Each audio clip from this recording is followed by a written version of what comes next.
Hello, Vicham. Let's read this question. The question says, what role can the government play in making the globalization a success? हमारा question हमसे पूछ रहा है government को कौन से जो है रोल प्ले करने चाहिए ताकि जो ग्लोबलाइजेशन है उसको सक्सेस मिले, और suggest any 3 measures to make globalisation just and fair. हमें 3 ऐसे मेजर्स बताने हैं जिसके थ्रू ग्लोबलाइजेशन एक जस्ट और फेयर हो सके। और how can trade between countries be made more fair, explain any 3 measures. Countries के अंदर ट्रेड जो है वो फेयर हो सके, इसके लिए हमें 3 मेजर्स बताने हैं। तीनों ही क्वेश्चन का ऑलमोस्ट सेम आंसर है। आइए अपना आंसर देखते हैं। हमारे आंसर का की कॉन्सेप्ट है globalisation. Globalization is the integration of people, culture, tradition, economy, development in the world. Globalisation जो है एक इंटीग्रेशन है, एक एकीकरण है लोगों का, कल्चर का, ट्रेडिशन का, इकोनॉमी का एंड डेवलपमेंट का ऑल ओवर द वर्ल्ड।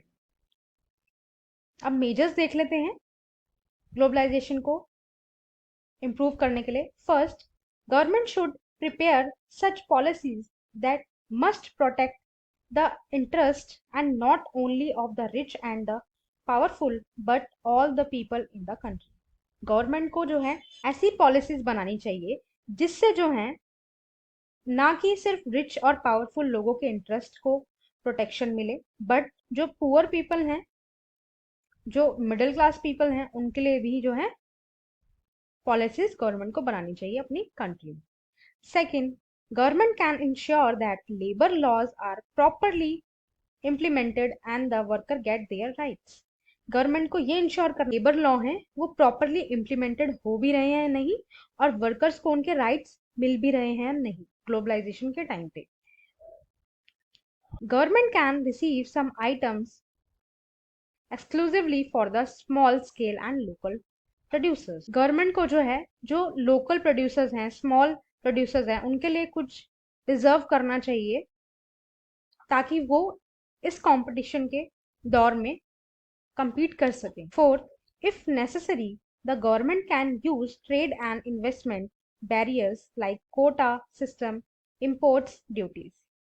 अगर गवर्नमेंट को लगे कि जरूरत है ट्रेड और इन्वेस्टमेंट बैरियर्स को यूज करने की, लाइक कोटा सिस्टम हो गया, इंपोर्ट टैक्सेस हो गए, ड्यूटीज हो गए, उन सबको जो है इम्प्लीमेंट करना चाहिए। और अगर ऐसा लगे कि बैरियर्स को रिमूव करना चाहिए, हटाना चाहिए, तो उस सिचुएशन में भी गवर्नमेंट को स्टेप्स लेने चाहिए। Fifth, it can negotiable with the WTO for fair rules. Government को जो है नेगोशिएबल होना चाहिए WTO के फेयर रूल्स के लिए। WTO जितने भी रूल्स रेगुलेशंस प्रोवाइड कर रही है उसको अपने कॉन्टेक्स्ट, अपने कंट्री के कॉन्टेक्स्ट में भी देखना चाहिए कि हमारी कंट्री फुल है और कितना बेनिफिशियल है।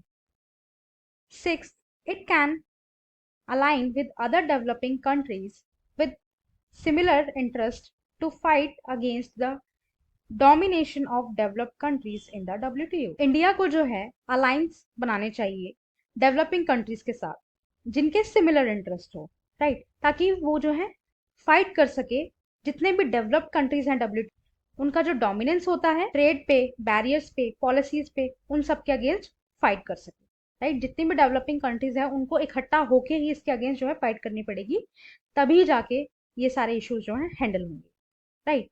सो ये कुछ पॉइंट्स थे जिनसे ग्लोबलाइजेशन को जस्ट एंड फेयर बना सकते हैं और गवर्नमेंट को कैसे कैसे स्टेप्स लेने ग्लोबलाइजेशन इंप्रूव हो। I hope you understood. Thank you and best of luck.